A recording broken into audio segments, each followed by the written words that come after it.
How to export video in Filmmaker Pro.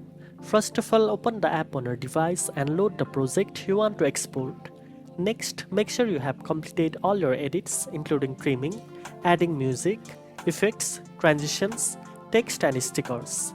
Review your video to ensure everything looks perfect. Once you are ready, tap on the export button usually located on the left side with a download icon.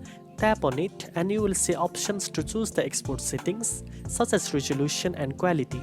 Higher resolutions like 1080p or 4K provide better quality but result in larger file sizes, while lower resolution saves space on your device.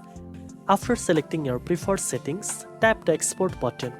The app will process your video and save it to your device gallery. During the export process, don't lock the screen or switch to other apps to ensure the video exports smoothly. After completing, you can also directly share your exported video to social media platforms like YouTube, Instagram, Facebook, or WhatsApp from within the app. Now you know how to export videos in Filmmaker Pro. If you found this tutorial helpful, don't forget to like, share and subscribe for more video editing tips. Thanks for watching and I'll see you in the next one.